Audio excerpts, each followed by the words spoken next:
નમસ્કાર દર્શક મિત્રો, હું છું દીપિકા પંડ્યા અને આપ જોઈ રહ્યા છો અરવલ્લી ન્યૂઝ. જોઈએ આજના સમાચાર.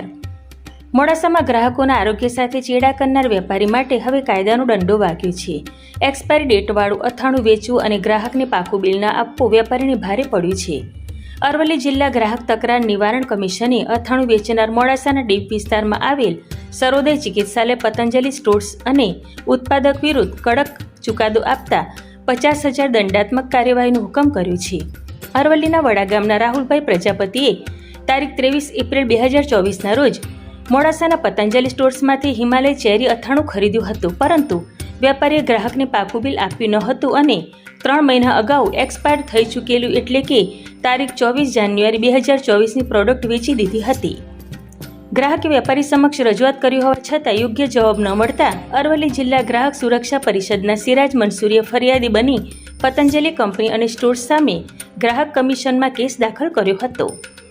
અરવલ્લી જિલ્લા ગ્રાહક તકરાર નિવારણ કમિશનના પ્રમુખ M.H. પટેલ અને મેમ્બર SP શ્રીમાળીની જ્યુરીએ પતંજલિ સ્ટોર્સને દોષિત ઠેરવ્યા છે અને કમિશન વસ્તુની કિંમત 7% વ્યાજ સાથે પરત કરવાનો, માનસિક યાતના અને કાનૂની ખર્ચ પેટે રૂપિયા 4,000 ચૂકવવાનો હુકમ કર્યો છે.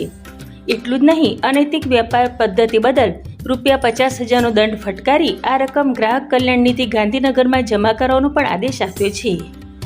આ ચુકાદો માત્ર એક વેપારી સામેની કાર્યવાહી નથી, પરંતુ ગ્રાહકોના અધિકારોનું રક્ષણ કરતો મહત્વનો સંદેશ છે. નમસ્કાર મિત્રો, આપણે રોજિંદી ચીજ વસ્તુઓ ખરીદ કરીએ છીએ, પરંતુ પ્રોડક્ટ અંગેની વિગતો આપણે તપાસતા નથી. આવી એક અમે ફરિયાદ કરેલી. સર્વોદય ચિકિત્સાલય પતંજલિ સ્ટોર મોડાસા ખાતેથી એક ગ્રાહકે પતંજલિની પ્રોડક્ટ ખરીદ કરેલી, જે પ્રોડક્ટ એક્સપાયરી ડેટ વીતી ગયા પછીની આપવામાં આવેલી અને તેનું બિલ પણ આપવામાં આવેલું નહીં, જેથી ફરિયાદી નારાજ થઈ અમોને લેખિત ફરિયાદ આપતા અમોએ પતંજલિ સ્ટોર મોડાસા અને પતંજલિ કંપનીને નોટિસ આપેલી. ત્યારબાદ ફરિયાદ દાખલ કરવામાં આવેલી.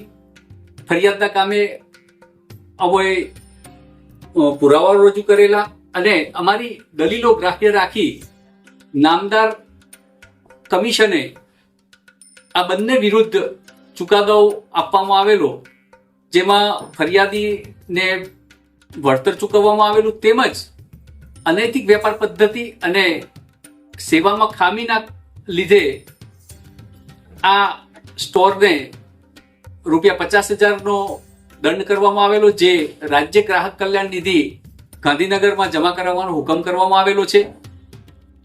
આ ચુકાદો ગ્રાહકોના હિતમાં છે અને વેપારીઓ માટે ચેતવણી રૂપ છે.